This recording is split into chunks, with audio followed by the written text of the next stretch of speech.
A lifelong wait comes to an end for a select few divided families thanks to a reconciliatory mood on the peninsula. Some 90 South Koreans were selected from a pool of tens of thousands who applied, and they finally met their relatives today. The first few stories we have for you today will revolve around the reunion of war-torn families. Let's start things off by turning to our Park Hee-jun. Hee-jun, as Koreans, the participants and those bearing witness to this event, we are all going through a gamut of emotions even as we speak.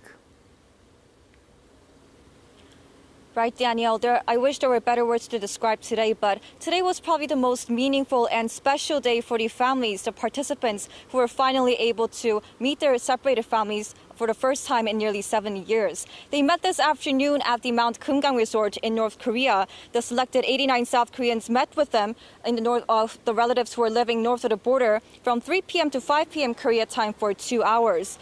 From what we hear from South Korea's joint press pool, the scene was more dramatic and heartbreaking than most had imagined. The participants' faces were hard and serious when they first entered the hall, but once they started to recognize their relatives, the room burst with overwhelming emotions. Now, some families burst into tears, others couldn't stop smiling, but many of them were also unable to speak as they were trying to hold back their emotions. Many families also enjoyed a long overdue chat with their relatives, asking each other about their lives and recalling the last memories they shared before being torn apart by the Korean War. If you imagine how agonizing it would have been for the participants who weren't able to communicate with their relatives nor confirm whether or not they were alive for all this time, the flood of emotion doesn't exactly come as a surprise.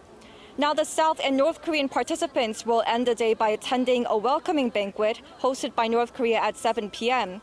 They had so much to say to each other, but so little time today, so now the families will be eagerly awaiting for the next round of reunions, which will take place tomorrow on Tuesday. Back to you, Danielle. All right, thank you.